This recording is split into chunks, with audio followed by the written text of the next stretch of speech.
Everybody, we have got a great show today.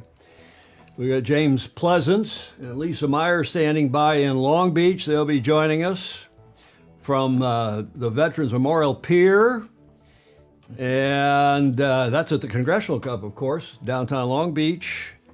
And a terrific show, America's Cup, Olympics, Congressional Cup, and more. Thank you for joining us for our show number 706.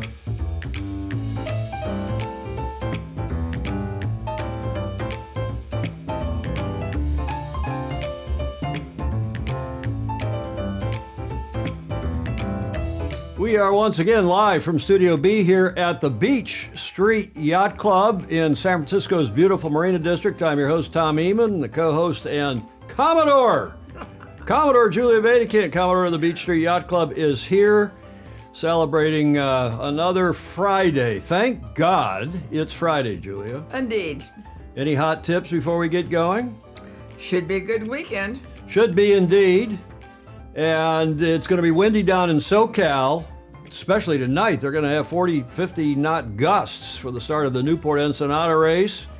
And maybe for ConCup tomorrow. It could be a bit breezy later today there as well, as we get this one on the proverbial, I can't say on the road. We got to say get it on the racetrack and get going.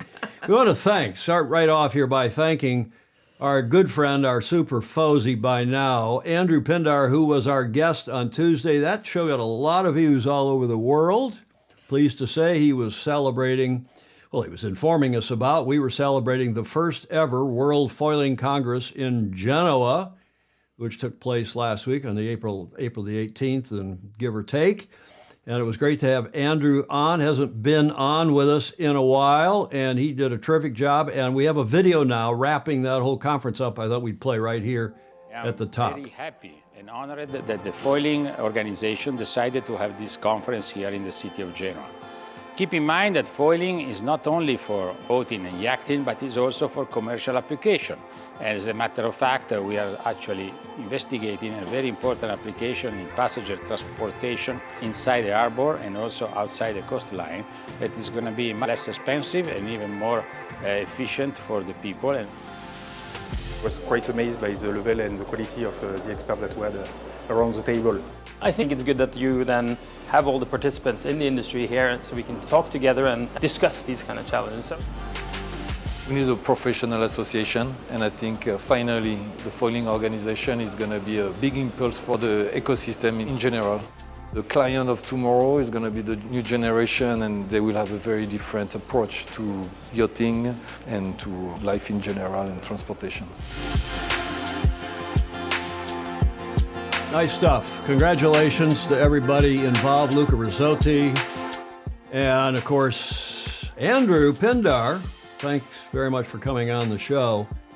And Julia, it's been an interesting week here in the States with all these campus protests. Do you have any commentary about all that?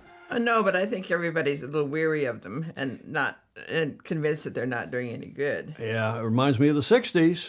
Yeah. You weren't even born in the 60s, were you? Oh, how nice of you to say that. You're only about 20 years late, but Well, the 60s, I hope they're not being repeated. That was not a pleasant time. The Gillinghams are on in Leamington. Jane and Christopher wishing us fair winds to all of the fellow FOSI. Good evening, peeps. Gordon Smith, no sign of SI on Facebook this evening. I wonder why that is. There was a bit of a strange sign on it. If people have to come over to YouTube, I'll go check and see if I can do anything about it. Should I look? No, you won't be able to do anything about it. Do you know what, Julia, is being celebrated yesterday? Ah, yes. There it is. those of you who did celebrate it in Australia or New Zealand, we want to wish you a belated happy Anzac Day, a solemn Anzac Day, which was on your 25th, your yesterday. It's Saturday down there now. Anzac is a national holiday of remembrance in Oz and New Zealand that broadly commemorates all Australians and New Zealanders who served and died in all wars, conflicts, and peacekeeping operations, and the contribution and suffering of all those who have served. Observed on the 25th of April each year, Anzac Day was originally devised to honor the members of the Australian and New Zealand Army Corps, hence Anzac, who served in the Gallipoli campaign, their first engagement in the First World War. It didn't work out very well, that particular engagement. Tragic day. The first ever celebration was on the 25th of April, 1916, the first Anzac Day parade, and that's on Macquarie Street in Sydney. Aha. Julia, what are we celebrating today? Here's your first clue. Behind the lower third. It's a koala. You think? Yeah? So what are we celebrating? It's not related to Anzac. Well, it's tangentially, I suppose, related to Anzac. A koala day? No. It's Hug an Australian Day. You must be familiar with that day. Oh, gosh, I've hugged a lot of Australians. You love Aussies. You I love do. the Brits. You love the Kiwis. Spread a little love around the world by participating in Hug an Australian Day. Show some appreciation to an Aussie in your life or plan a trip. I'm not joking. This is a real day, and it's on all the international calendar programs and websites and so on. And it's been around, I guess, since the 90s or maybe before that, started by some Aussies who, I guess, thought it was a good idea to be hugged on this day. Why not? What Why a good not? idea. Yes, Show them a little man love, too. If if there were a male Aussie in the nearby. Yes. So this is some crouton. Australian Day, and fortunately enough, there's no other Aussies in the company, so I'm going to wear the brunt of the load. Here in the U.S. at American For the team. Power and Gas. It's a tough life, you know? God Those bless cads, those Australia. Aussies are all such cads. Great, folks. Great holiday. Julia, Sir, it's Hug an Aussie Day. find one, quick. We want to hug all our FOSI, too, because Yes. especially our patrons who support us via Patreon, patreon.com/join/Sailing Illustrated, for which we are deeply, deeply appreciative. Indeed. Our guest is James Pleasance. He's standing by with Lisa Meyer of Long Beach Yacht Club. James, a little less head space as we look at your shot. If you can get your heads up closer to the top of the screen there for us, tip your camera. Yeah, there you go. You can sit up, but that's good. That's something like that. They're in Long Beach. They're at the Veterans Memorial Pier. And welcome to you both. Hi, Tom. Thanks. I don't know if you can hear us okay, but we're on a fairly low frequency Wi-Fi because we're currently live. So if straight after this or during, you can, the Congressional Cup's live on YouTube, Congressional Cup site at the moment. Yeah, we're watching it. I've been watching it since they went live at 11:30. Everybody can watch if they want. Congressional Cup is live. Lisa, is it 11:30 today and tomorrow? Yep, today, tomorrow, and Sunday. And Sunday. And by the way, Tom, we celebrated Anzac Day yesterday, both with Megan Thompson's team, Nick Egnott Johnson, and Cole Tapper from Australia. Well done. Well, We really appreciate that for sure. You celebrated it on the day we did it belatedly, but congratulations to you and to James and the World Match Racing Tour, and of course the Long Beach Yacht Club. You are hosting the granddaddy or the grandmammy of them all down there in Long Beach. And that event, what is this, the 59th year? It's gone from strength to strength. And we really celebrate each year Congressional Cup because it's a terrific event. We did a bit of a show on coverage, in fact, quite a bit of coverage. It was our lead story, as you, at least as you know, James, on Tuesday when we celebrated the Ficker Cup, which is the qualifier that leads normally one or two entries. This year, 3 entries into Congressional Cup. They've expanded the roster to 14 this year. Yeah, 14. And Scotty Dixon, who's the local hero, has won something like 14 of the last 24. That is the Ficker Cups, and we reported on that extensively on Tuesday. There he is in the slide with Commodore Scott.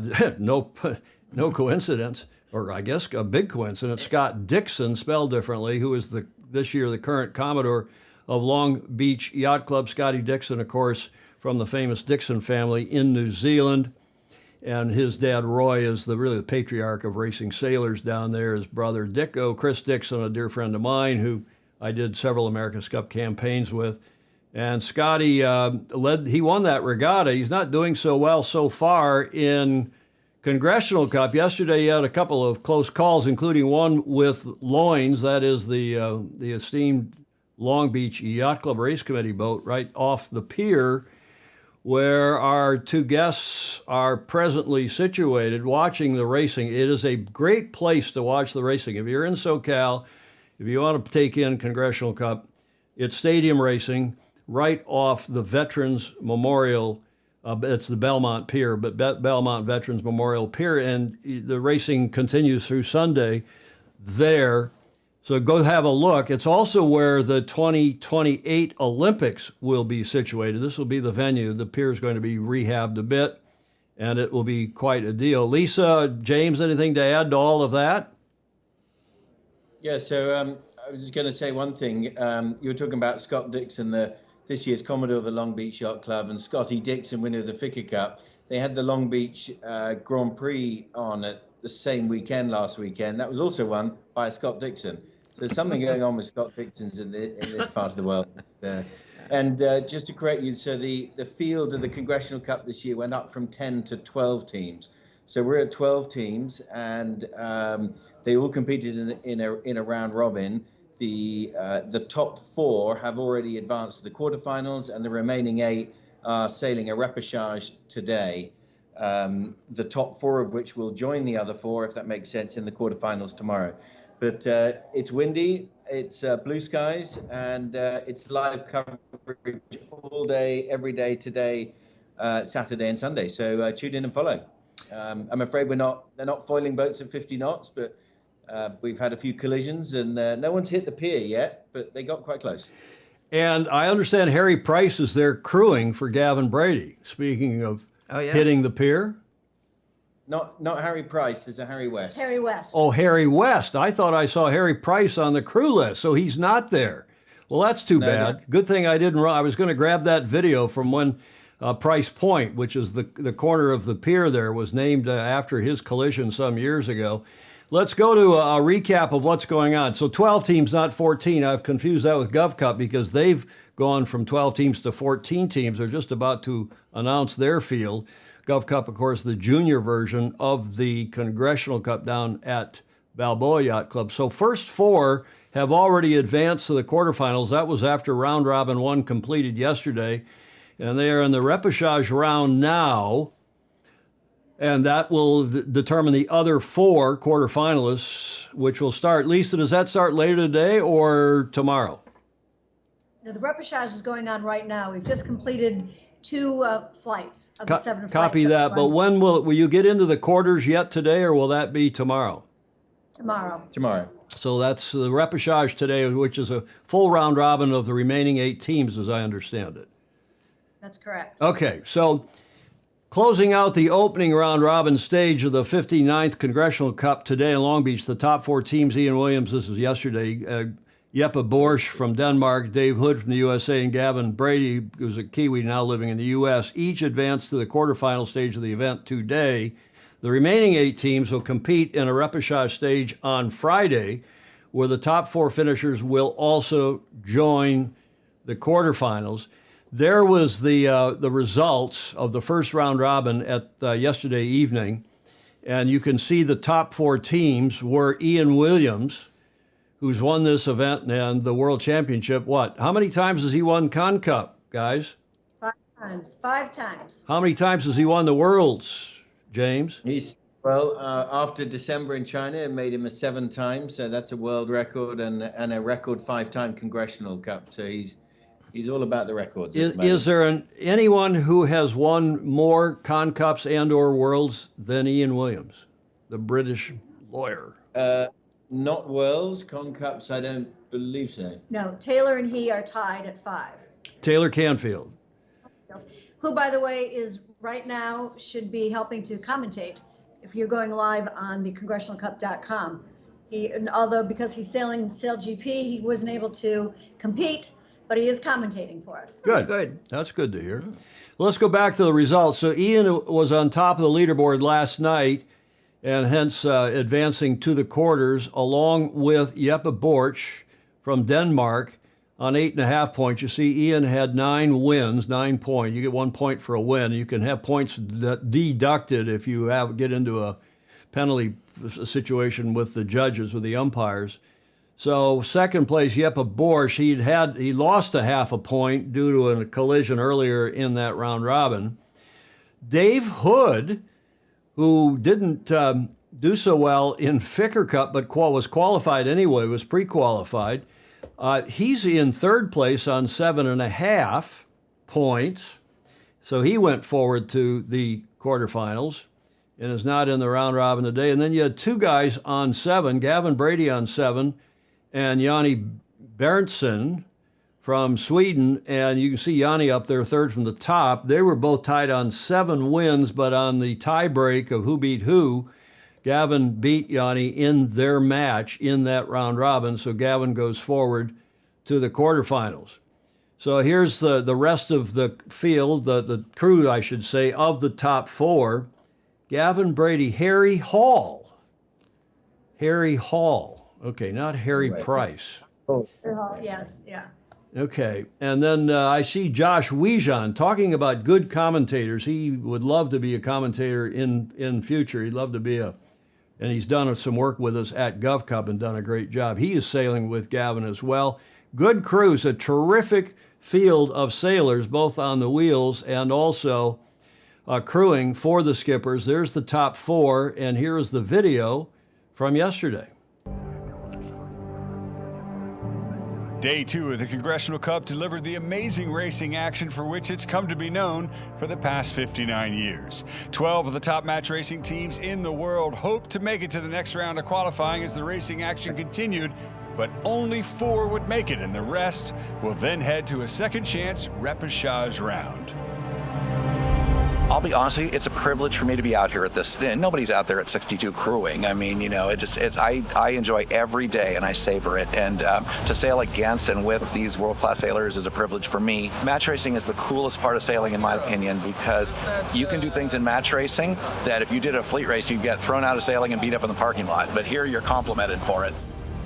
All the big players are here, really. Our coach, Jordan, on our boat, he would tell us stories about when he used to race them, and we sort of thought they were all made up, but it's pretty good to get here and, you know, line up against some of these guys. They're good at what they do, but they still do mistakes. We're gonna find our way to get into those moments where they are going to do some mistakes, because it will happen for sure.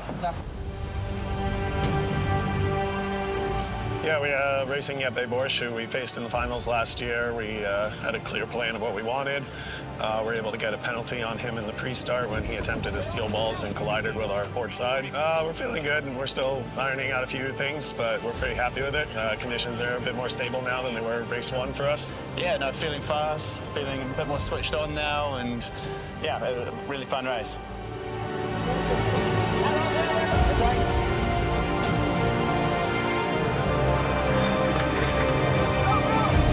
After today's races, Ian Williams, Jeppe Borch, Dave Hood, and Gavin Brady will move on to the next round, leaving the remaining 8 to fight it out to see who will advance as the Congressional Cup continues here in Long Beach, California.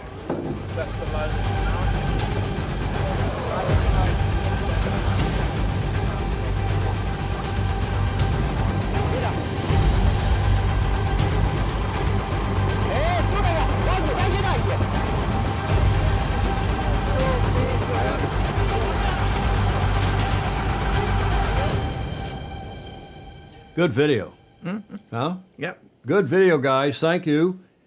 Thank you. You'll do a highlights video, Lisa, every day? Absolutely. Yep. We'll get them to you ASAP. Cool stuff.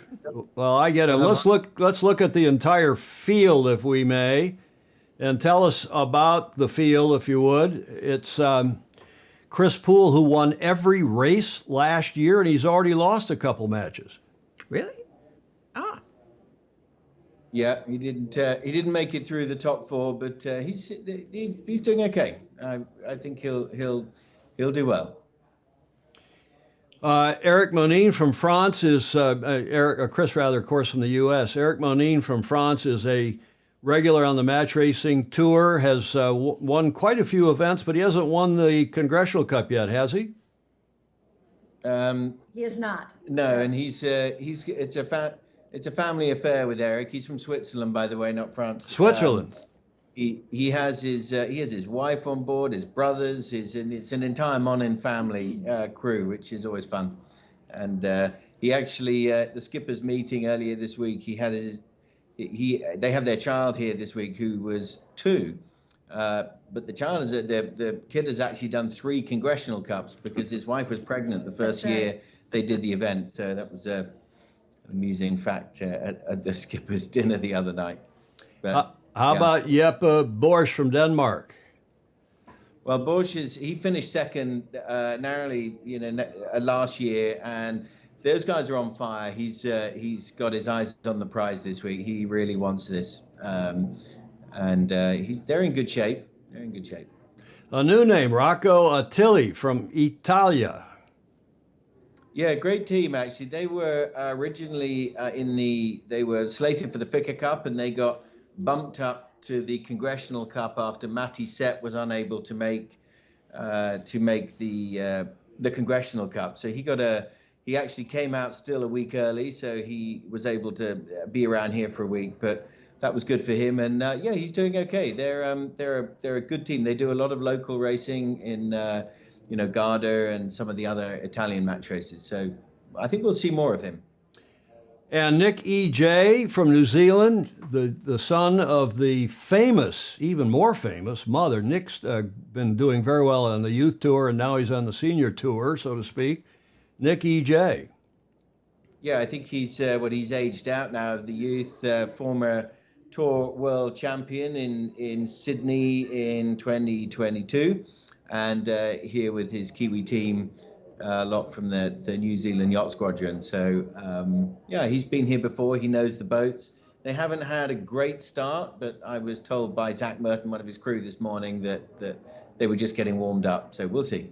Let's talk about his famous mother for a moment. Lisa, slide to your left. Hug over there next to the Brit. This is Hug a Key Aussie Day, but there you go. That's better. And very nice. And tell us about, remember, Julia, do you or Lisa or James remember what? Nick E.J.'s mom, her name, and what she has done, among I remember many what others? she's done, but I don't remember her first name. Linda. Leslie. Leslie, that's it. Yeah. Leslie Egnott. And what did she do? Among other things, she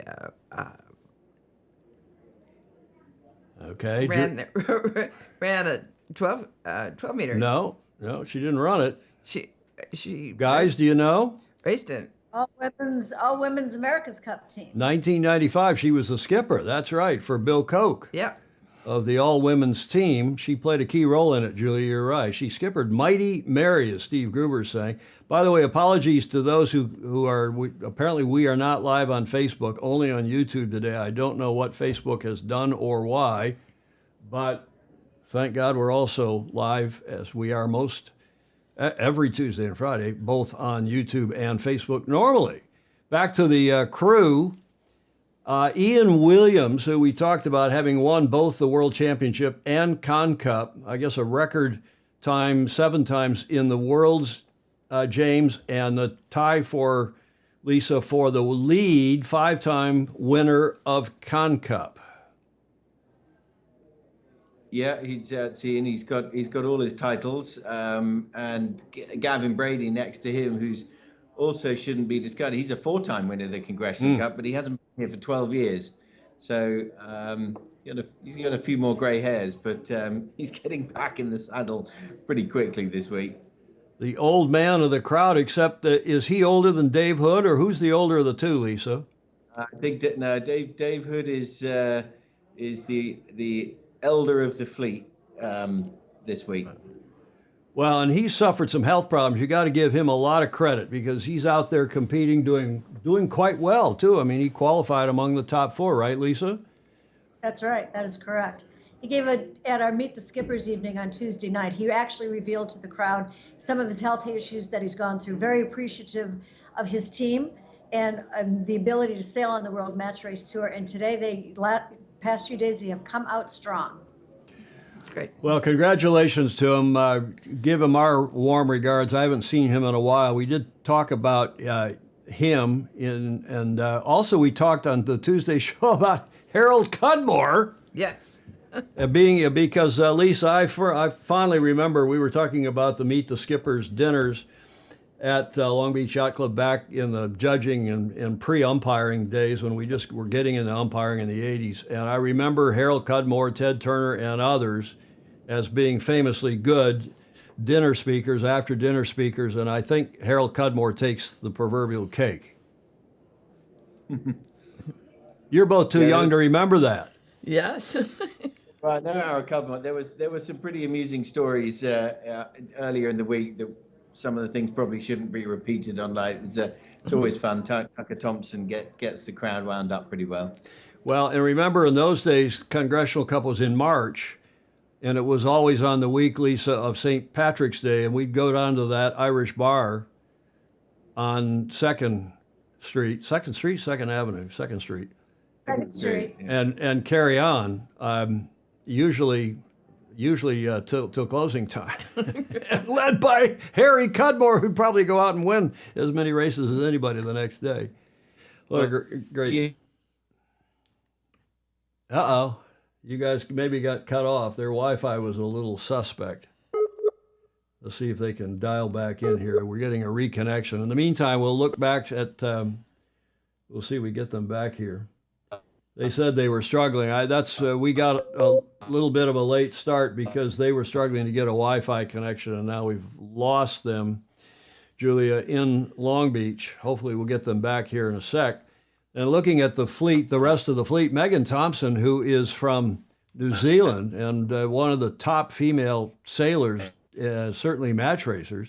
Let's do a redo, guys. Call me back if you would, James, if you can hear me.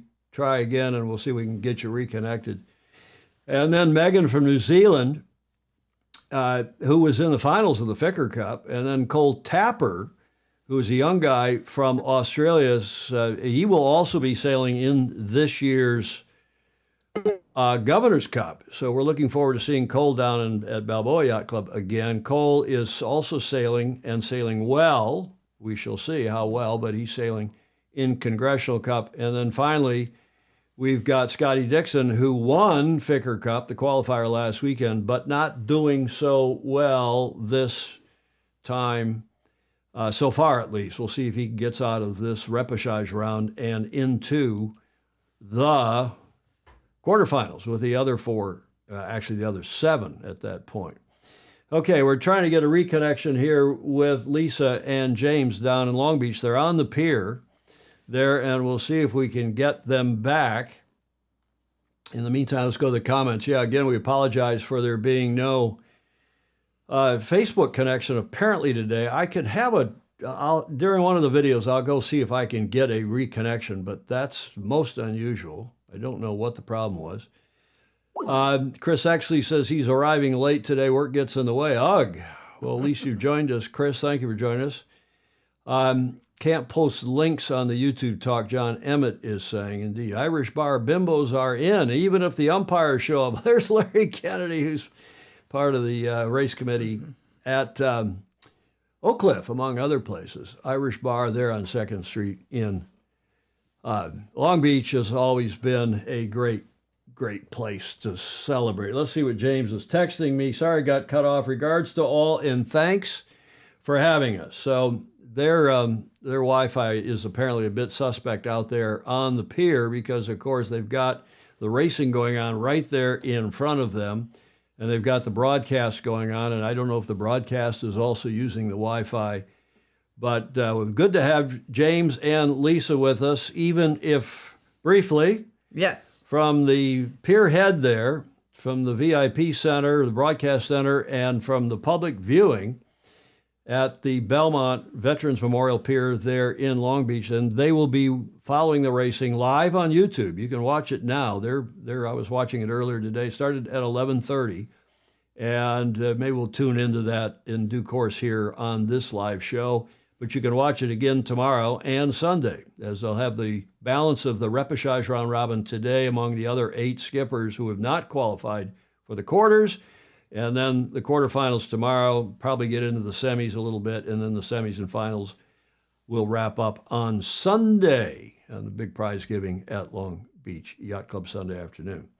With that, let's get to the John Emmett report, the Coach's Corner. John's on here so he can answer any questions. Coach's Corner, and he's in Weymouth again with this report.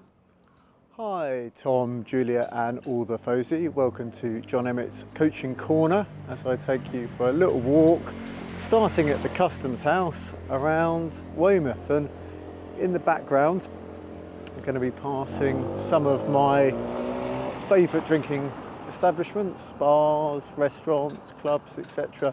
A lot of happy times, and I'm starting here from Customs House and I'm going to walk you all the way around until it's time for me to grab a cup of coffee. Now, one of the things I most like about Weymouth is the summer atmosphere, and it's a proper fishing town.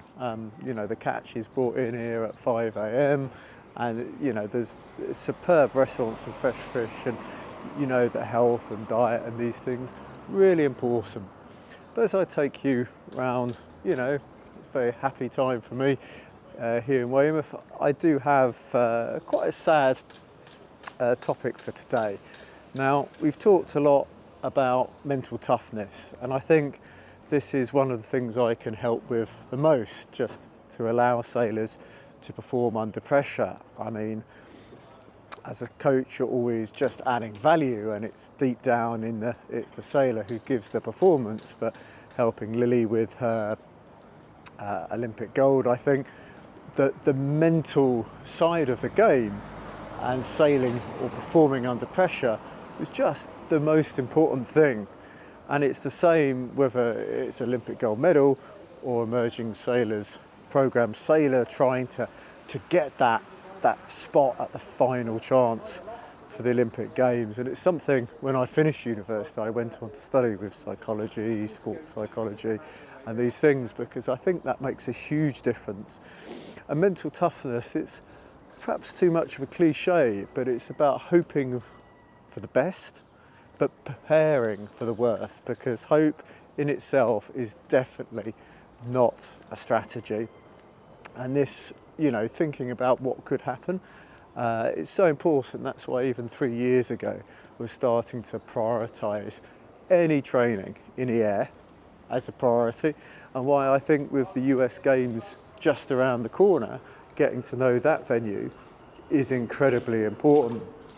And the thing is, by definition, we don't know the unknowns. So I was going to suggest to Tom, if Julia doesn't give me a big finger wag, a good topic title for this blog is Shit Happens.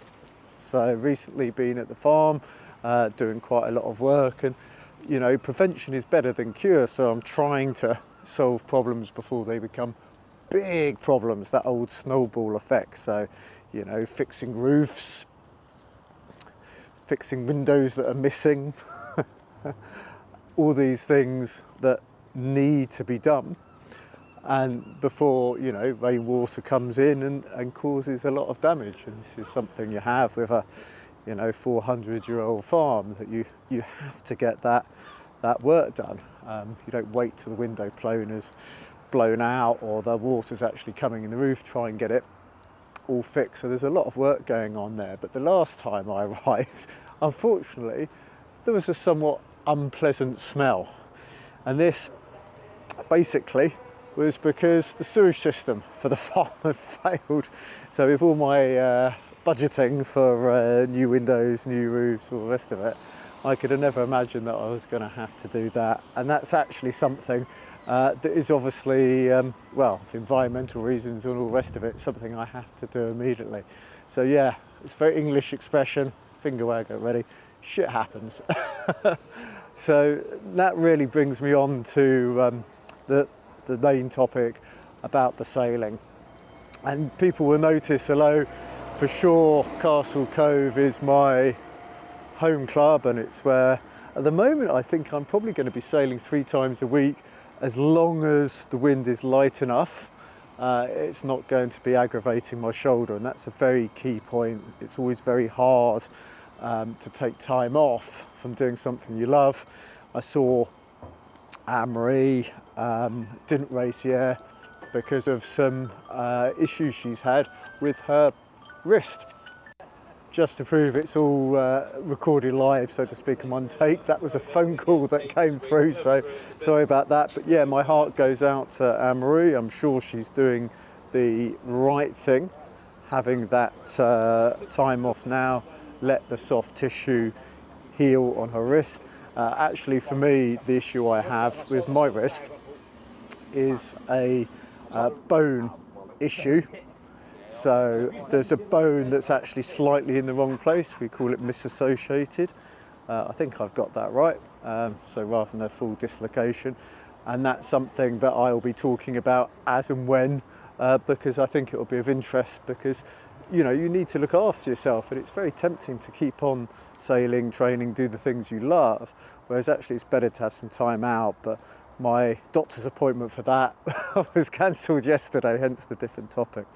But yeah, back to sailing, and I've been doing a lot of work with boats. I think probably aware I work with Devotti, who also work with Anne-Marie, and also work with Marit, so that's sort of 2 out of 3 of the last Olympians, and then just looking at the recovery process on the body. But the key thing is just that time on the water, and as I said, this is where I've been based for over 20 years. I think with the Chinese program, you know, they employed me for a couple of weeks to learn about the venue, but then realised, yes, I could probably help with an awful lot more. But yeah, this is where I consider my home now, and when not off travelling, this is where I spend all my time. But the club I owe a huge amount to, or one of the clubs I owe a huge amount to, is Weirwood, and they've made me an honorary life member, and I always sign on for Weirwood. You know, I wouldn't be where I am today without the help and support I had from a lot of people at the club.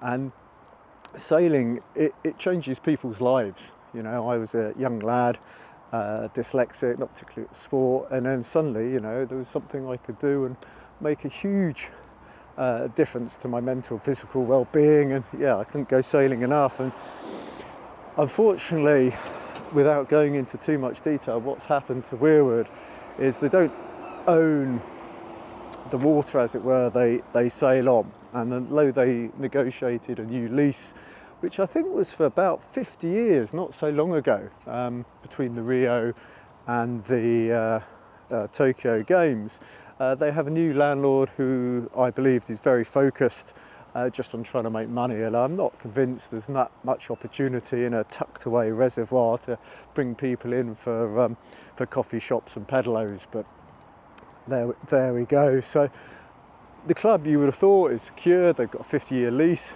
but the organisation, the gentleman, is trying to get them out. And the way he's doing that is legally. So legal challenges, you know, are they where they're meant to be? Is the clubhouse properly maintained? So for a club that had a very healthy budget, they're spending 50% more annually just on their legal fees. And I mean, to me, crikey, it almost feels like harassment, where, you know, the Commodores and so on are getting called up at 11 o'clock at night and having, you know, to do all this stuff just to look after the club. And you know, the sailing just does such a good thing for young people and the environment as a whole. It's a very sad situation, so I wouldn't normally bring this into the topic, but I think it's if people are in a position to help support Weirwood and their ongoing struggles, there's crowdfunding, and I mean, for my bit, there's not a lot I can to do other than raise awareness, but maybe that's enough. If many people see it and donate, that makes a difference. And I will meet with the Sports Council and all the people I can do just to raise awareness. Just think, all the good the sailing club has done. And these things, they're purely run by volunteers. So I really hope we can save Weirwood Sailing Club. Well, hopefully the next walk and talk or whatever we're doing is going to be a little bit more light-hearted and a little bit more fun. But yeah, I find myself getting quite emotional about this. And the problem is I've seen it before, where we have a sailing club called Buell Valley, which was an active club. Indeed, we had various large ILCA championships there. It got closed down, again, financial reasons. And I've even heard of, you know, clubs being forced out in a huge variety of very sad ways. I think the most cynical one was where the water level was dropped to the point that the sailors couldn't sail, and then over 2-3 years, you know, a sailing club closed. And, you know, we need to be thinking ahead and protecting the sport that we love. And that's why I say, you know, hope for best, but prepare for the worst. You know, to have that money in the bank, as it were. I was at the Royal Hong Kong when the pandemic hit. You know, they were still able to pay all their members of staff for that prolonged period of time when everything was sort of closed down and a very different world. And, you know, in hindsight, it would have been fantastic if we could have actually bought the water, but there just wasn't the funds at the time. And, you know, I don't know what's going to happen with this situation. Hopefully it's all going to turn out well. But yeah, just think what we can do to protect our beloved sport. And actually, if we're standing still, we're going backwards. We need to be growing it. And that's why I said the other passion for me is the cadets, because as I see it, they are the future of the sport, and they're definitely going to be far better sailors than me. Most of them are almost born foiling, it feels. And yeah, Lily probably had her best bit of foiling advice from a 13-year-old. But I think it's time for me to go and have a cup of coffee. Look forward to joining you on the show, and take care, everyone. Look after your sailing clubs. Yeah, what else can we say? Clark Chapin has already contributed, he says, to this Weirwood Defense Fund. Just to stop there and talk for a moment about it, I went on their website, had quite a look. Save Weirwood Sailing Club is their campaign. What's actually going on in detail? Well, 2 years ago, the reservoir was taken over. This is from, I haven't heard both sides of the story. This is just the Weirwood Sailing Club side of the story. 2 years ago, the reservoir was taken over by a new landlord. The landlord has made it very clear that WWSC is not part of the development plans for the site, despite us having over 45 years left on our lease. Over the last 18 months, we've been subjected to an intimidatingly large number of legal and quasi-legal attacks from the landlord using a very experienced and expensive firm of lawyers, which we have had to use our limited resources to fend off. We would like to save our sailing club. I don't blame them.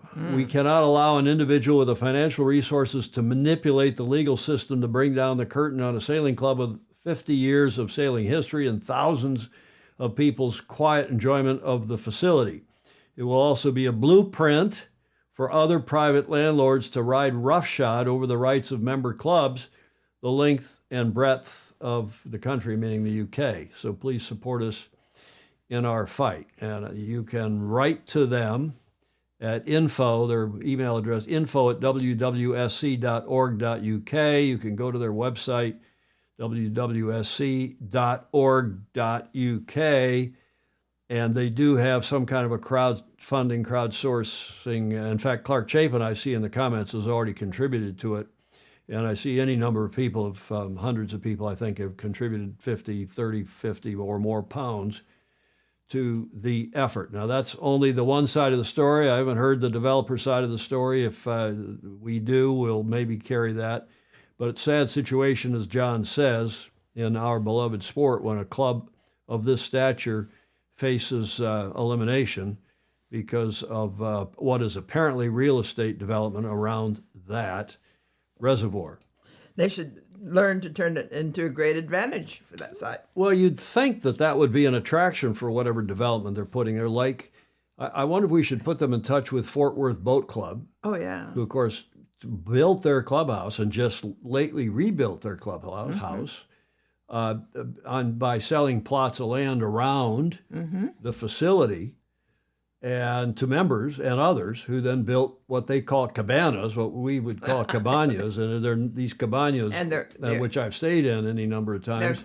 three-bedroom houses. Well, or more. I mean, they're nicer than some houses I've lived in. Absolutely. Probably most of the houses I've lived in. So maybe they should be talking to Fort Worth Boat Club to see how it was done down there. Maybe they can do some kind of a joint venture with the developers trying to develop the reservoir.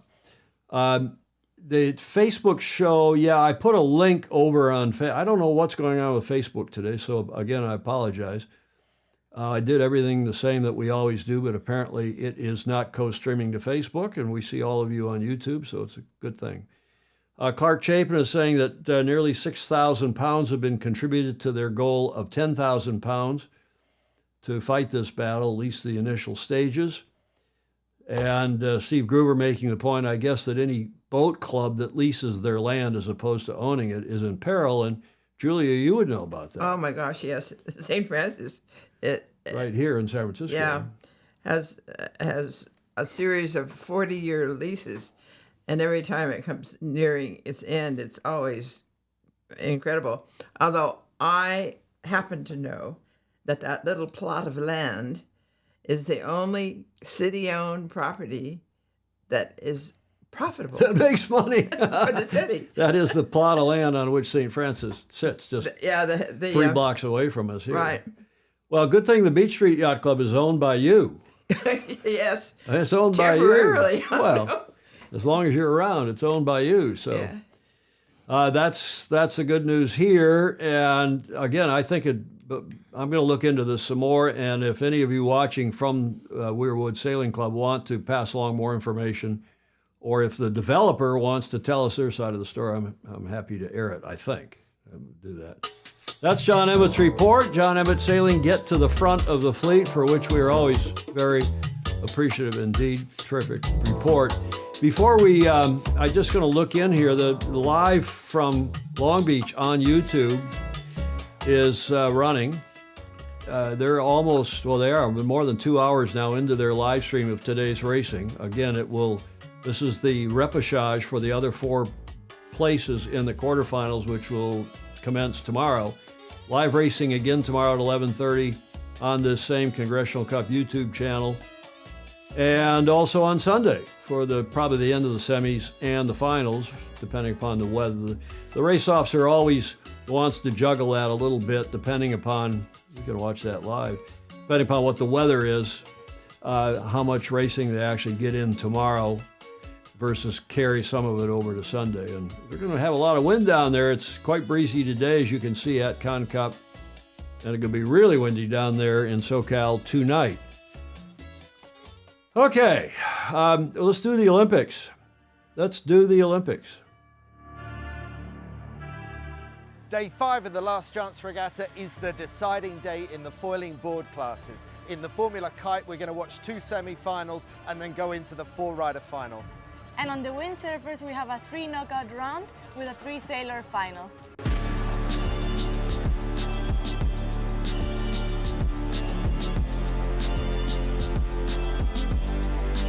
Tough week,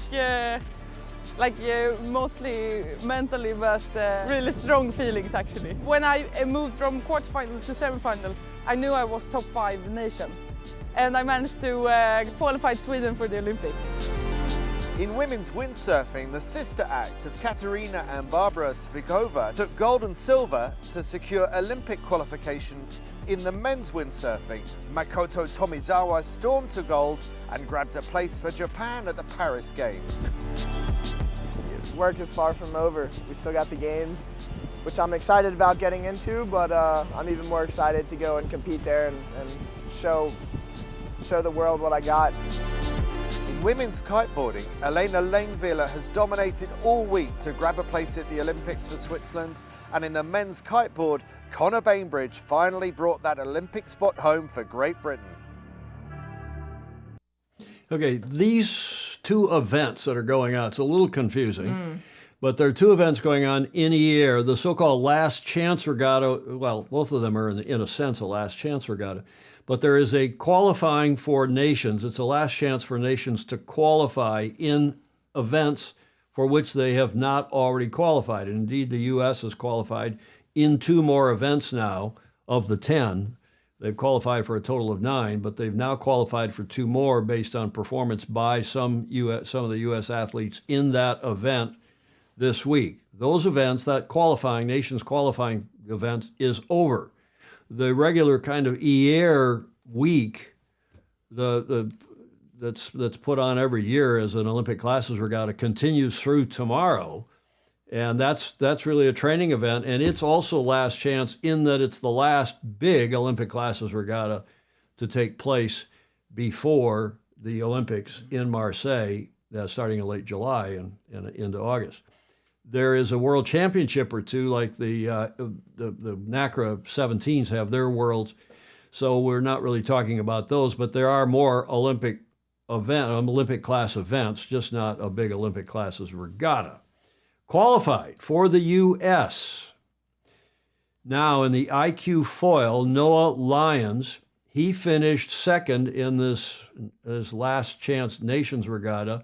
He needed or someone from the U.S. needed to finish 5th. There were others competing, but he did indeed finish second, and he has now qualified. I think he has also already won the trials here in the U.S. So winning the trials is a different deal. You can win the trials but not qualify.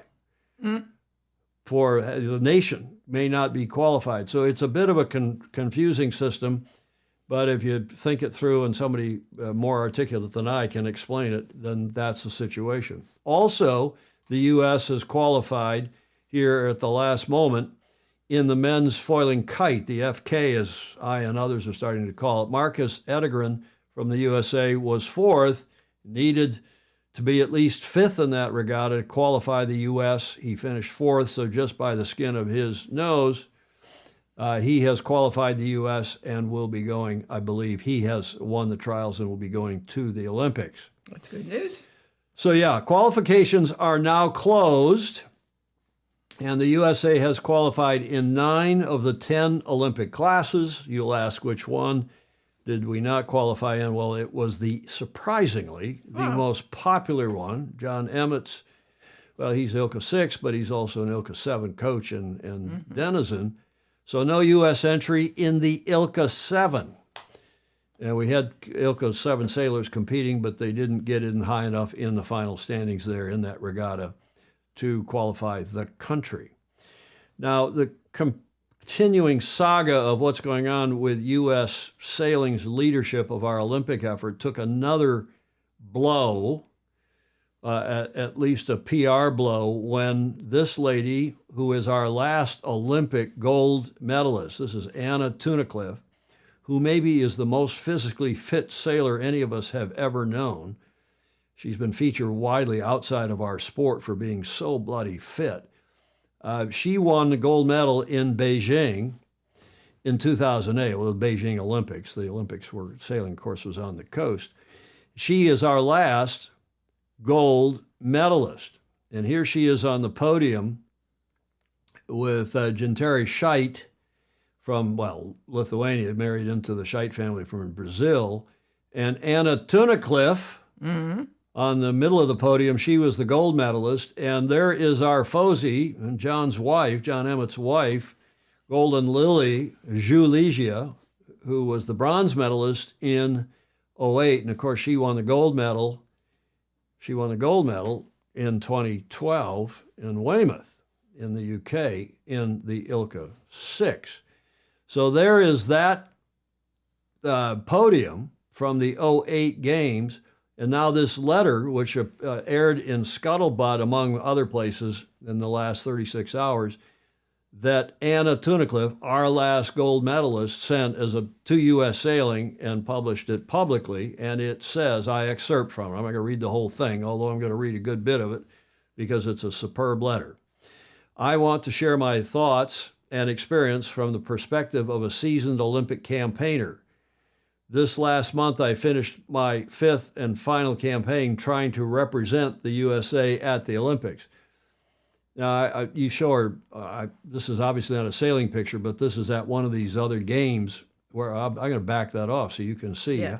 just how fit she is. You ever yes. seen abs like that? No. That's probably what your abs looked like in your cheerleading days, Julia. Am I in the olden days? Yes. In the olden days? Mine never looked like that, I guarantee you. I don't think mine ever did. But she is some fit.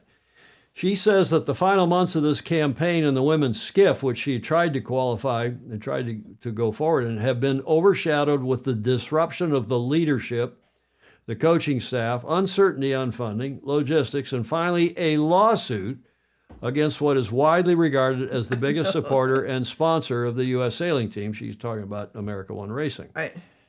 I will recount this last quad. I started as the ILCA 6 squad coach for the first part of this quad before committing to a sailing campaign again. At that time, I had seen what the positive benefits of having America One Racing partnering with the U.S. sailing team, and meaning U.S. Sailing, was having for the athletes involved. Being a seasoned athlete and campaigner, I spoke with a majority of the athletes on the team and on the squad. This is before she recommitted for her 49er FX campaign. And the consensus was that the direction of the program under Kayard was good. However, the leadership change, meaning when Kayard was, well, he quit, but he was also frustrated out of the job by U.S. Sailing, was a shock to many athletes, and the reasons for the organizational changes didn't ring true to many of us. That is what was publicized by U.S. Sailing. But as funding was a concern, many chose to walk the path without, quote, rocking the boat, unquote, as it were, and kept a low profile during the resulting fallout. And this leadership change, of course, she's talking about Paul Kayard there on the left, who was the executive director of Olympic sailing in this country for 2 years. That was from 2021 until he resigned in February of 2023, as we broke the news here on this show. She goes on to say that the change was tough and a distraction, and I know I'm not the only athlete saying this. The support America One Racing has given all of us athletes is incredible and exactly what is needed to keep us moving forward as a nation so that we can once again be on the podium at the Olympic Games. I ask that you, she's again an open letter to U.S. Sailing, I ask that you please stop the lawsuit. It is a frivolous and embarrassing sideshow for U.S. Sailing and its athletes traveling around the world, for our athletes that compete domestically, and for our weekend warriors that just love being out on the water. It is a distraction from the goals. And she concluded by saying, let's broker peace and get the U.S. Olympic sailing program back to a level where my name is in the history books, but not as the last sailing gold medal winner for the USA. Mm-hmm. What do you think, Julia? Well done. Very well said, right? Mm-hmm. So that letter is yet another Olympian, former Olympian, and a lot of people in this country who just cannot believe that U.S. Sailing, A, has mishandled this so badly, and I add my bottom line to that, and continues to mishandle it, then sued America One Racing. And yes, we've tried to tell both sides of the story. The only one that wanted to try to tell U.S. Sailing side of the story, was willing to come on the show, was, of course, American John Bertrand, not to be confused with Aussie John Bertrand. Mm-hmm. And JB came on the show and did a good, credible job of explaining why he thought U.S. Sailing was right in trying to keep control of the Olympic sailing program and not delegate any of it, including the money, fundraising, to America One Racing. I disagree with him, politely but firmly. John stated his case, and I must say it was a very well received and watched show. Yes. But he didn't get a lot of support, Julia. I know, but he did a good job of presenting. Yeah, he did. So there's some comments here. Excellent letter. Caleb Payne was our last medalist, Steve Gruber's reminding us, and he was the bronze medalist in the Finn class in Rio in 2016. So that was the last medal for the U.S., but the last gold medalist was Anna Tunnicliffe in 2008, the gold medal in Beijing, when, again, the racing was out on the coast. among the seaweed there. What was the name of that town? John will remind us. Others of you will remind us. Regardless, and those of you waiting to take a drink, whether you found us now on YouTube or otherwise, regardless, this non-sailing CEO has got to go. He's made a complete balls up of this whole thing. He's screwed it up to a fare thee well, as the late, great Harry Anderson, former Commodore of the New York Yacht Club, former executive director of U.S. Sailing, my predecessor, would have said. This guy's got to go. I'm sorry to say it. I'm sure he's got a heart of gold, but he doesn't know his ass from his ankle about our sport, and it shows in what is going on, in my never so humble opinion. Speaking of which, there is a non-sailing guy. He says that the press release that World Sailing put out about him says that he is a keen sailor. They don't say he's a racing sailor, but he's a military guy in the UK who's just been hired by World Sailing to be the next Alistair Fox, to be the director of events, including the Olympic regatta. He's not going to get involved until after this Olympics. He begins his job on September 1st. But I'm getting a lot of feedback about this guy when there are plenty of good senior serious racing sailors out there, Brits and otherwise, who apparently applied for the job, who are running major events in our sport already. But apparently David Graham, who is the CEO of World Sailing, didn't see fit to hire a racing sailor or somebody with at least some real racing experience. And that includes some FOSI who have been on this show, in fact, rather recently, who applied for the job and would have been terrific at being the events manager or the events director for World Sailing. This comes on the back of some recent publicity by Paris, saying it's time that we pay attention to the Olympics and have fun with the Olympics, and they're going all out. They're not even disobeying some safety warnings, but saying it's time we had fun with the Olympics. Well, we should have fun, but to have fun down in Marseille, we first have to have a proper event. And if World Sailing, who now doesn't have an event director, this guy quit, and apparently in angst over the, I'll let others paraphrase in the comments what they're hearing, because I'm getting comments almost daily now from people saying that World Sailing, the staff, the office environment is toxic, quote unquote. And that's apparently why Alistair Fox left. Now, I haven't heard from David Graham. I haven't heard from Alistair Fox, but that's what one hears. Regardless, back here in the U.S., this guy's got to go. The board who is supporting this lawsuit have got to step down. They should resign. That place, we should have a catharsis. It needs a big enema. And why do you laugh? You can shake your finger at me. Huh? You weren't expecting that. No. It needs a is that better? Catharsis? Yes. And a cleaning of the house, a cleaning of the bowels, a cleaning of U.S. Sailing, because it's just, there would at least be a letter from somebody on the current Olympic side saying, excuse me, what's going on is great. Seen and heard nothing. Nothing. Yet things keep coming in like Anna Tunnicliffe's letter. Okay, James Pleasance, thank you to you and Lisa Meyer for joining us from Long Beach. We got cut off by the Wi-Fi connection there out on the pier. It's nice to meet Lisa. Oh, Lisa's terrific. Yeah.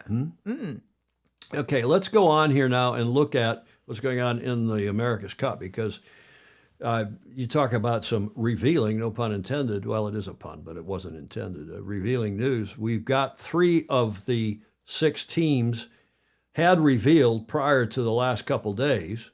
That is Alinghi Red Bull Racing, ARBR as it's being called, and then LRPP there in the middle, Luna Rossa Prada Pirelli, the Italian team, Alinghi the Swiss team, and finally the Kiwis, who are sailing around with they've been doing it in this boat for months. They're out in heavy air, heavy seas. Remember, that's the team that revealed and splashed and then went sailing all in the same day. Never in my memory has that been done in the Cup, at least in the modern Cup.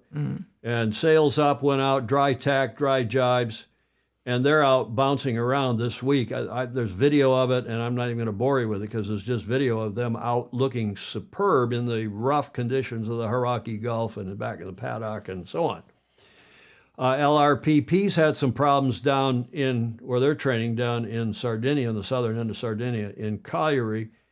And there have been some teething pains also on the Red Bull, Alinghi Red Bull racing boat. They're training, of course, in Barcelona. So there was an article a couple of days ago. I commend it to you on the americascup.com website. Headline reveals the new AC-75 launches. And that was the 3 that to date, and of course we've now had a 4th one. This is our longtime friend Magnus the Magnificent writing on that website, America's Cup website, americascup.com. As the Louis Vuitton 37th America's Cup nears, the intensity ramps up, and with 4 teams revealing their box-fresh AC-75s, it's abundantly clear that different solutions have been found for very similar questions. The design teams have worked feverishly to deliver their best and latest thinking, whilst the electronics and mechatronics engineers have been hard at it to produce the control and power delivery systems that will define each team's campaign. So what do we know so far? Well, yeah, we've got 4 that have revealed, plus now the New York boat, which is actually 5. So there are the rear ends. Speaking of catharsis, Julia, of in the upper left corner, that of course is the Swiss team. That's Alinghi Red Bull Racing. Upper right corner, and this is in the order, I guess, of reveal. Upper right corner is Emirates Team New Zealand. And again, we're looking at Skeggs and the fine treatment there in the back end. Lower left corner is Luna Rossa Prada Pirelli. And then the very strange rear end treatment on Britannia. They've been having some problems in that camp on that team, and the word has been slowly leaking out of there that their design program, people have gone in and said, hey, this program's screwed up. I'm not going to hang out here. We're going to leave. And I must say the word coming out of that camp over the longer haul about their design program has not been stellar, shall we say. I also hear that team has had a problem today. We'll talk about that a little more in a moment in case anyone else has newer news than I. Emirates team, this is again Magnus the Magnificent, Magnus Wheatley writing. Emirates Team New Zealand's Bustle runs full length, kicking up in the final third to the transom, allowing the rudder to be hung beneath the bustle. Its angularity is marked, similar in fact to the sharpness of Ineos Britannia's treatment, although their bustle stops a few feet from the transom tip, meaning the rudder mechanics are mainly all above deck.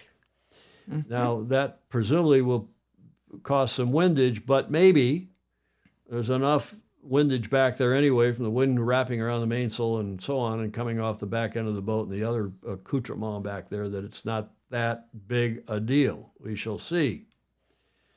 But you can see the Brit boat is relatively different. Actually, the Italian boat is too. They've got that squared off box that we've talked about as their, I guess, you have to call it their bustle as well, and we'll see, their skeg. But there is different treatment on these boats.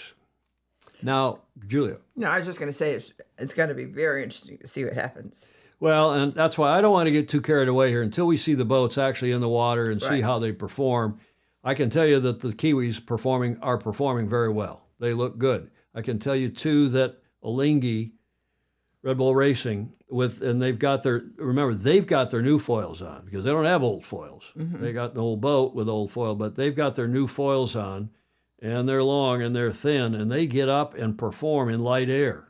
That is Alinghi Red Bull Racing, lighter air than we saw the teams doing in the last Cup when they struggled to get out of the water. And they look fit in the light. The Kiwis look fit all around, and these other two boats, well, we don't know. They're struggling.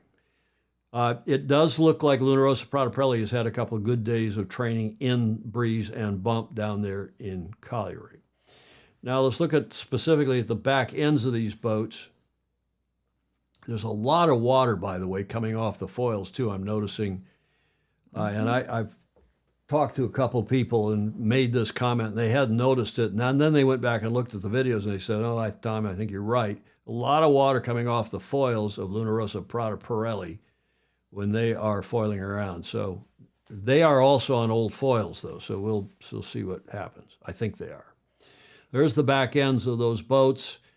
The crew guys, the 4 cyclors that are pedaling, the poor guys have got their heads down, and it looks like they're in a sprint stage of the in the bloody Tour de France, and they're not going to see what's going on. They are just providing power to trim the stuff above the water. The batteries are trimming the things below the water. This is not yacht racing, in my never so humble view. But there's a look at the back ends comparatively of those 3. We don't have a good look yet at the back end of the Brits, the other boat that has been revealed. And of course now the American boat revealed yesterday. There was the first cheeky picture that they put out. It looks a little bit like a submarine with before they take the stanchions off. Those are safety stanchions, lifelines. They come off, of course, when they are racing or training. And the submarines do the same thing. They put those up when they've got crew up on the deck sometimes to keep them from falling overboard. There was the first picture we saw of American Magic as she came out of the shed yesterday morning. Magnus Wheatley has also written an article headlining, "It's a Kind of Magic the Americans Reveal." There was the first side-on look we got, a spy photo. Team didn't provide these. But a side-on look, and at least the bow looks rather like their boat last time. It's almost the scow bow that I think is the term I first used, and others have used as well. Not that there was anything magical about that. It was pretty clear when you looked at it. And it seems to have more or less the same treatment this time. One dream, one soul, Magnus writes, one prize, one goal. The apt opening lyrics of Freddie Mercury and Queen's A Kind of Magic. Magnus is great. And today in Barcelona, it was New York Yacht Club American Magic that unveiled their third AC-75B3, as they're calling it, too, but keeping much mystery and intrigue to themselves. And rightly so, the boat is a beauty, a sculpted form whose almost scow bow detailing would not look out of place at New York's Guggenheim Museum. The boy can write, Julia. I know. Setting off a super powerful hull form with detailing aplenty. Well, I'm not sure there's detailing aplenty, Magnus. Not like we've seen, at least on the most radical of the other boats, which of course is a Lingy. There is another view. This is bow on, again with that wide scow bow up forward that they favored as well last time. Back in the deep, classy navy blue, Magnus goes on to say, this is Patriot 2.0.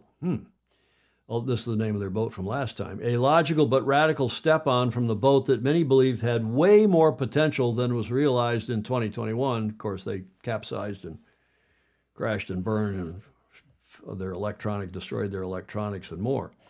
The almost retro graphic detailing with white, gray, and blue overlaid speed streaks tricked the eye at deck level and certainly onto the bow form, whilst the blue mars any meaningful interpretation at this stage of dillets, I might add, and fillets, and moldings down the hull form.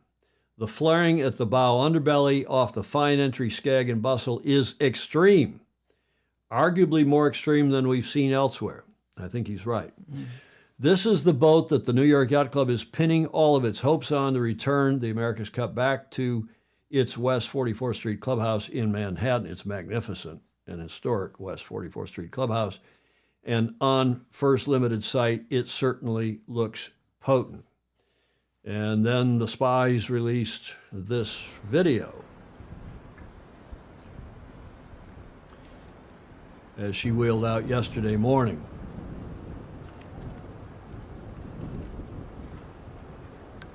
Now, we do know that the Vice Commodore, who is often on here, Claire Harrington, has been tabbed to do the christening, the swinging of the champagne bottle, or at least push the button that will allow the boat to be christened. And that christening we thought would be on the 10th of May, but apparently it's going to be before that, before they splash it and then go sailing, which is the proper thing to do. So sometime next week, I believe. And then on the 10th of May is when they will have a formal christening and a formal opening ceremony, really, for the boat, and a big party there and at the team base in Barcelona. No foils yet, no rudder yet. They're doing the British thing, not showing us a rudder. I like the dark blue. I think it's the best looking boat so far, at least aesthetically, as far as the colors and trim. And of course, they no sponsor branding to speak of, TSI, and then the branding on the foil arms, maybe more to come.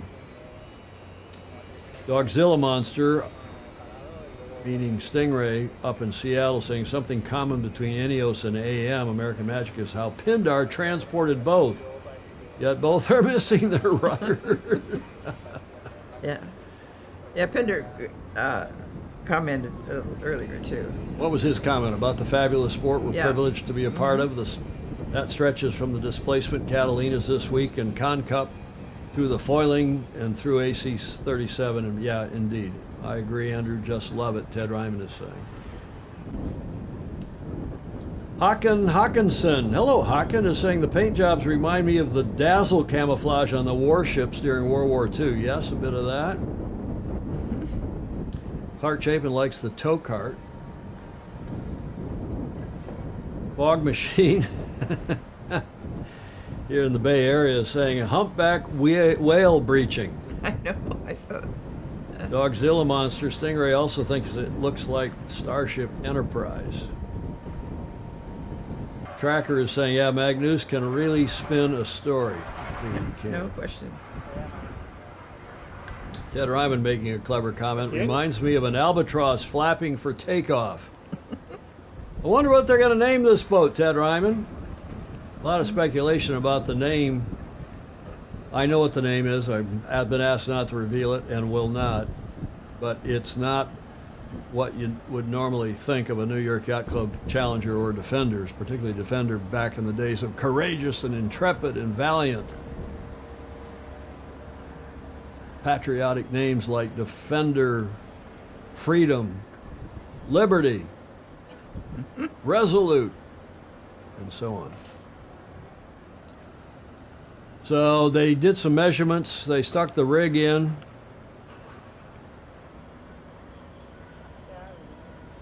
And then they wheeled it eventually back into the shed. You've seen the bulk of this. I'll keep that going and then run this last comment here by Magnus, the Magnificent. Arguably in the same stable as the muscle boats of Emirates, Team New Zealand, and Luna Rossa Prada Pirelli, the muscle boats. Its form is all built off an aggressive bustle and keel chine that runs aft and then kicks up to the stern with depth and sharpness. Not dissimilar to the scalpel shape we saw on Patriot, but far more nuanced for Barcelona. The T-section aft runoff, now standard for Barcelona-designed boats, and rather international moth in its treatment. Good comment. Is there as seen in the cradling arrangements, but we will have to wait to see the deck detailing around the pods and the stern runoff, as that was covered by a sheeting today and could well reveal much about the direction of what Magnus calls this thrilling and no stone unturned challenge. So there it is. The boat eventually made its way back into the shed, and I don't know what the rest of the comments are, Julia, but Marina Images, I'm not sure who that is. Is that Graham Sweeney? Says it looks like an orca. Probably. And of course, Fog Machine. Clark, only the deck. Looks, well, Dogzilla Monster. I heard it's kind of fun to have these other nicknames on here on YouTube. Yeah. Again, I apologize that the Facebook is not running today. I don't know why, and I know that you like Facebook. Most of you do because the commenting is easier to deal with. Right. I heard that because of what is Stingray saying? The lady, Vice Commodore. Commodore Harrington, that they will repaint, and then she can christen it the Yacht Flamingo. Oh, well, come on, Stingray. I don't think that's the case. Claire's a very senior, serious person, and Yes. she will do a dignified job and would not be a part of anything that was anything but dignified. But she does also have a twinkle in her eye. She is a cool gal. We're looking forward to having her as the first Commodore, female Commodore at New York Yacht Club in another year. Okay, that was Magnus the Magnificent. I commend both those articles to you. I also commend to you Matt Sheehan's YouTube video that was about 11 minutes long. I didn't want to run it yet, but he talked about the power delivery systems, he and Andy Rice, and go to his, that is Matt Sheehan's YouTube channel if you want to watch that video. Maybe I'll run it next Tuesday. But he's talking about the batteries that are running all the stuff below the water and the cyclors, the poor bloody cyclors that are sitting there pedaling their legs off and more to give enough oil, give enough hydraulic fluid so that the sailors can push their buttons and trim the sails. It's not yacht racing that we came to know and love as kids or even as adults. Any other comments, Julia, here, pressing or otherwise? Not really. What's Jody Shields? He's weighing it. He found us. Finally, I heard the boat will be called the Dino. You know why? Okay, that's... Oh, yeah. The Dino. Dino is not with the team. He was helping. He was coaching in, another team. Was he helping the Swiss? Flamenco. I don't think it'll be Flamenco. Okay, Gordon Smith. We'll go check in here and see what's going on before we go to our... Oh, there's some action. There must have been a downwind dial-up. There's some luffing going on the downwind leg there. That's a live view of Congressional Cup. Yikes. Mm-hmm. They're in the repêchage phase. How do you say repêchage in French, Julie? Did I say that close? It isn't. And I've been struggling with remembering how... Repêchage. It's the... Yeah, I know it's used in fencing, and we adopted it for some reason. Look, they're having some trouble up there in the gray kite. Yeah. Well, both the yellow kite. Well, the yellow kites, at least they're headed downhill. They've got themselves sorted out. Looks like they're headed somewhere. Is that the gate? Or is that, I guess that's the windward gate. Okay, well, we'll go back and see what's going on. Gordon Smith was telling us what was going on in the standings. Somebody should fly a red flag at that event. Says, free the cycler. Yes. Yeah, Dean, Trackers. Remind us your real name, Tracker. Dean is helping... The Swiss. The Swiss. Okay. Yeah.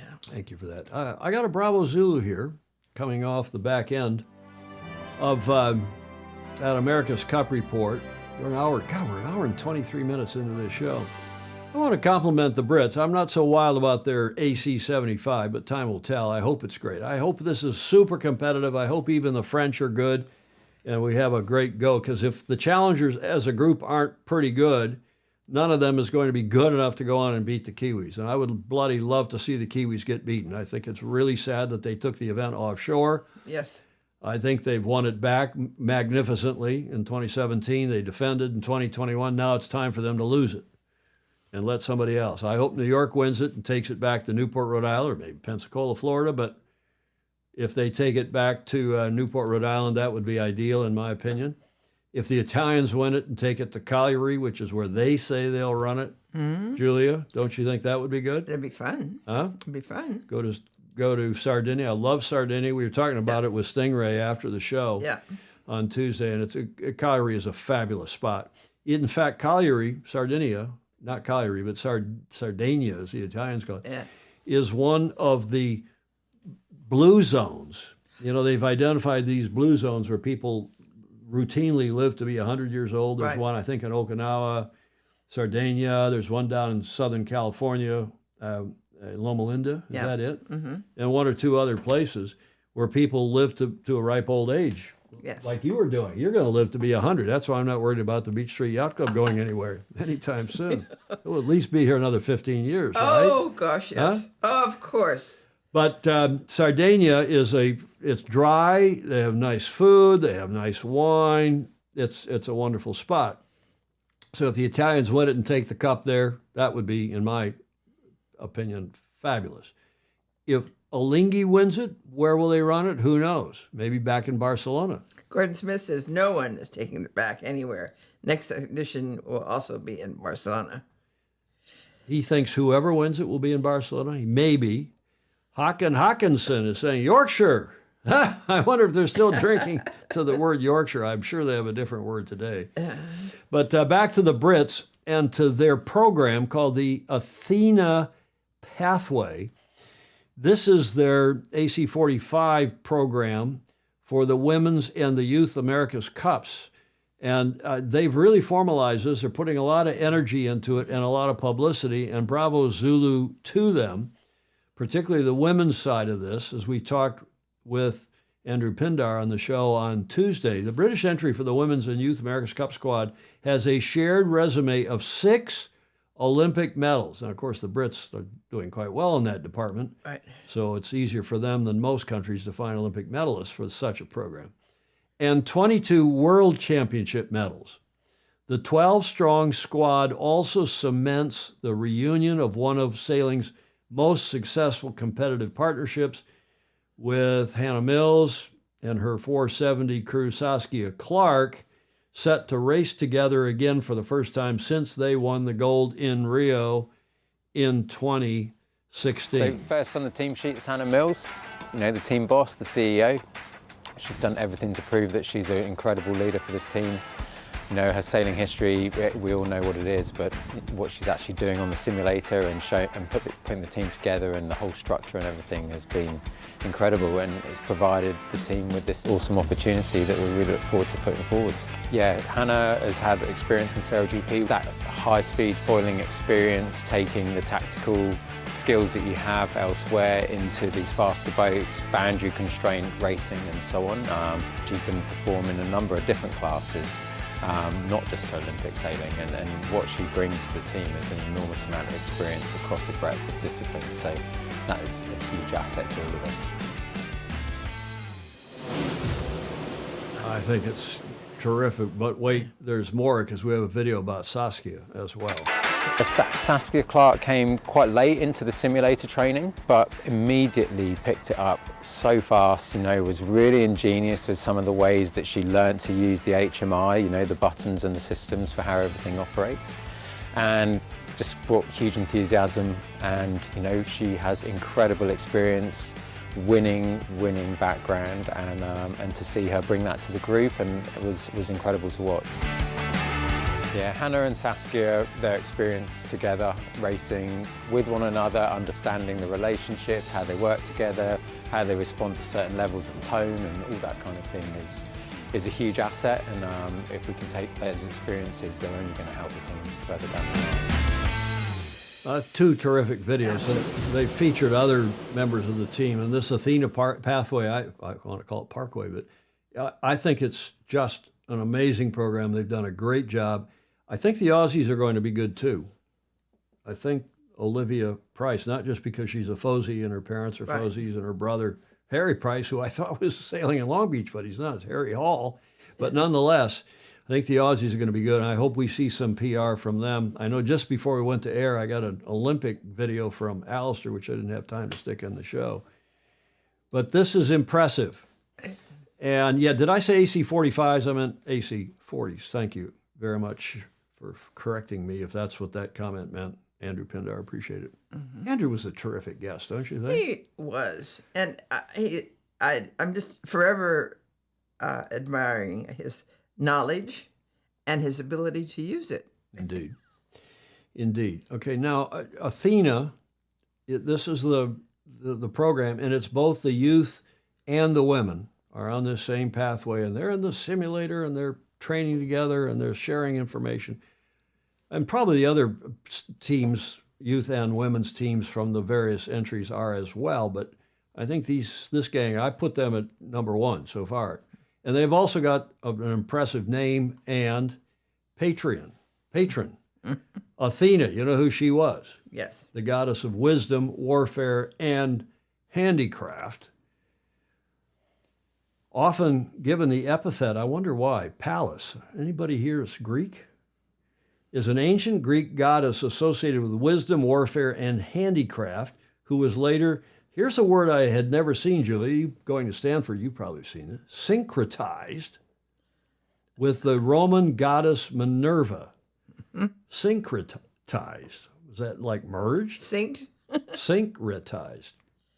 Athena was regarded as the patron and protectress, try to say that 3 times, of various cities across Greece, particularly the city, obviously, of Athens, from which she most likely received her name. The Parthenon on the Acropolis is dedicated to her. Her major symbols include owls, olive trees, snakes, and the Gorgonian. Gorgonian. What's that? I don't know what the Gorgonian is. Unless it's a gorgon, and a gorgon is a mythical creature. It is.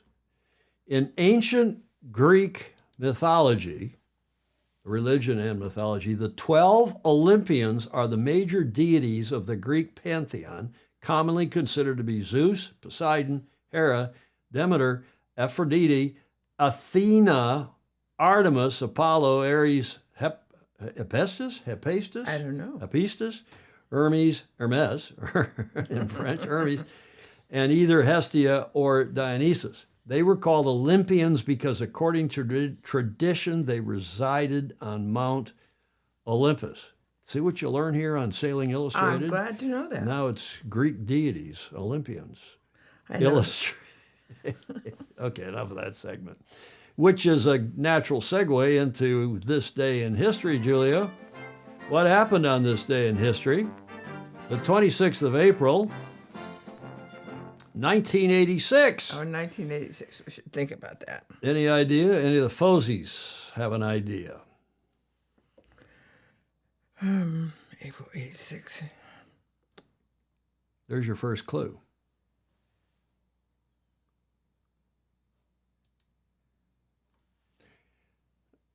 Explosion, fire, Ukraine. Earthquake. Ukraine was in 86. Ooh, look at that. There's another clue. Same building. And here, Chernobyl. Chris Exley's got it. Luis G. Hello, Luis. Who's Luis G? Ted Ryman's got it. Hawken has it. Hawkinson. The first mess up by San Diego Yacht Club Dog's Hill Monster. Fog Machine got it finally. And Gordon Smith, Chernobyl, here's your video answer. On the 26th of April 1986, it was decided at Chernobyl to take advantage of reactor number 4's downtime by carrying out a safety test on an emergency core cooling feature. At 1:24 in the morning, an engineer recorded in his diary that the protective system wasn't working. At the same moment, a huge and catastrophic surge in power caused 2 explosions. As fires raged, the core of reactor number 4 was destroyed. A huge cloud rose into the sky, spreading large amounts of radioactive fuel and materials into the atmosphere. Sweden was the first foreign country to find out about the accident when it detected unusual levels of radioactivity coming from the east 2 days later. Ukrainian authorities tried to hide the disaster, which had by that time claimed only 2 lives, when 1 employee was killed instantly and another died in hospital several hours later. Firefighters who rushed in to put out the blaze weren't properly equipped and suffered radiation poisoning. Attempts were made to cool the reactor by dropping 4,000 tons of lead and sandbags onto the site.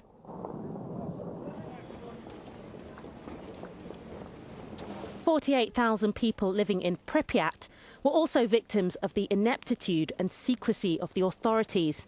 The town was only 3 kilometers away from Chernobyl. Evacuation from Pripyat began a full day and a half after the explosion. Investigations into the accident at Chernobyl revealed both procedural and design errors at the nuclear facility. You think? Julia. You remember that? God, that seemed like so long ago. I know. And I guess 86 is, it's a long time ago. It's almost 40 years ago, right? Yes. 84 to now? I was married in 85. So you remember that. Yeah, Chernobyl. Nuclear reactor explodes. The world's worst nuclear disaster, the fourth reactor at Chernobyl. That was the first time I really understood what happened there. Nuclear power station in the U.S., what was then the Soviet Union, explodes. 31 die. Radioactive contamination reached much of the world ultimately, right? Are there any pithy remarks here from the FOSI, Julia? Half-life of strontium and cesium are 29 and 30 years, so it will be a while before things get better. That's from Fog Machine. Gordon Smith says there's a temporary ban on eating moose meat in Sweden afterwards. I'd have a temporary ban on eating moose meat forever. Have you ever had moose meat? Uh-huh. Was it good? It was gamey. It didn't taste... Well, it was It okay. didn't taste like chicken? It didn't taste like chicken. Julia. I wish this was... who's 850 TBM? I'm sorry. So many fun comments. Wish this was Facebook. Yeah, I know why you all like Facebook, and I'm sorry again that we're not live on Facebook. I'll check and see what happened, but the same procedures for co-streaming to both were used last night as usual, but something happened somewhere. Which gets us, blessedly, an hour and 37 minutes into the show, to the last leg. The last leg, Julia, the report we gave you, it was very popular. People liked that report on Tuesday. Oh, yeah. About the start, which happened a couple hours ago, down in Newport Beach, the Newport to Ensenada race, the 76th annual, starts in Newport Beach, and some of the fleet races to San Diego, just north of the border. And the bulk of the fleet sails the whole 120, 5 or 6 miles down to Ensenada, down along the coast, beautiful kind of fishing and port town and now holiday town in northern Mexico, in Baja, Mexico. That race started, as I said, a couple hours ago. Northern Baja. Northern Baja, yeah. Baja's it goes all the way down to other nice places. There's good races down there in PV. Yes. Puerto Vallarta and the Cancun, and, well, not Cancun so much, but interesting that that race is underway. And I know some people changed their plans and instead of racing all the way down, are only going to go to San Diego, figuring they can get in there tonight before it really starts blowing, because according to our guru, Mark Michelson, and others, it's going to, as the Aussies would say, blow dogs off chains tonight and tomorrow. Peak wind gusts today and tonight, 40 to 50, our weather service using miles per hour. Well, northeast or northwest, is it? What's it say? Northeast. Gusty southwest to west winds into tonight, strongest this afternoon and evening. So I think there's some stuff up in the hills, Julia, which is probably northeast and something a little different. But that's N2E is not northeast. That's Newport to Ensenada. Uh-huh. So it's going to be breezy. It's going to be breeze on. And a lot of people didn't want to get down to Ensenada tomorrow and then some teams go into the hotel and hang out, and it's a wonderful party and relax for a couple, 3 days, and somebody else takes the boat home, and you may drive home, or you may take a power boat up the coast and do customs, as our team used to do and still does, in San Diego, because you got to then pass through customs. So it's not a big deal. The Coast Guard is very efficient, and we appreciate, as sailors, very much the job they do for us. But some teams are saying, let's just go to San Diego and not have to come back into the sea way and the breeze that's predicted for the next few days. So those of you on the race, including my friends on It's Okay and on many other boats, I hope you have a great race. Sail fast, sail safe. Have you followed them? Do we know? And have fun. Yeah, you can follow them. There's a good race tracker. I haven't looked on it because we're watching the live coverage from Long Beach Yacht Club and from the pier the pier head there at Congressional Cup down on the Belmont Veterans Memorial Pier. You can see the VIPs watching. The television commentary with Tucker Thompson and co. is inside that. And we had briefly today, well, he was on for a while. Lisa and James were on until their Wi-Fi got cut off. Technical problems today. This race is another race. Talk a little bit about offshore racing because this is the 15th Transat sponsored by CIC. It's starting Sunday from Lorient in France. And it's a single-handed race headed across to New York City. Tip and Shaft today asking the question, who will win this Transat? Remember, this is Transat east to west. There are fully 33 IMOCA boats, 13 Class 40s, and two of which are vintage boats, setting off on Sunday at 13:30 on the Transat CIC, the solo race between, as we said, Lorient and New York. Now, Tip and Shaft's got a long analysis by Sam Goodchild and Benjamin Dutroux, Christopher Pratt, and others. And I go have a look at it because that's a free newsletter that comes out every Friday, comes into your email box, and is a good reportage. It's mostly French. I mean, it's in English. They also have a French version, but it's mostly reporting on the offshore scene, particularly the French-dominated offshore scene. And again, I commend it to you. So go have a look at that newsletter, get a free subscription to it, and particularly look at this article, which I think you will find interesting if you're at all into offshore racing and this 15th edition of the Transat CIC. Julia, that gets us to Whiskey Tango Foxtrot, and we only have one today. It's self-explanatory. It came from Ed Worley, and here 'tis. The name, if we ever have a contest for the best named boats that are clean, this one's at least clean. There's some dirty ones that you would wave your finger at, Yes. right? But you like that one? Yes, I do. She got the house. Thank you, Ed. Thank you for that. Which gets us across the finish line for this one, our show number 706. And Julia, will you like to say? Please like, follow, and share.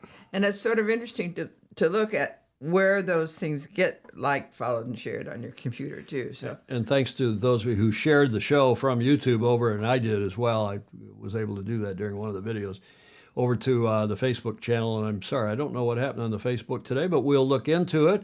Regardless, you can watch it and replay. Those of you who are just joining us and maybe didn't find us until 20 or so minutes into the show. Comments are welcome, even in replay. And we also welcome is your support via Patreon. Become a patron, patreon.com/join/Sailing Illustrated, and give us $1 or $2 or more per month to keep us on the air, keep our studio fit out. We go check and see why our co-streaming software did not work today, Julia. It's something for your afternoon. That gives me something to do over the weekend. That's just what I want to do, is work on the bloody show on the technical side. I am pleased to report we had 0 frames dropped today. Yay. 0 frames dropped. 24 frames missed due to rendering lag out of over 200,000 frames. So technically that side of the thing, right, the production was quite good. And we appreciate all of you who give us visual and audible, visual and audio, sound and pictures and video for today's show. These folks are among them. Julia, final thoughts?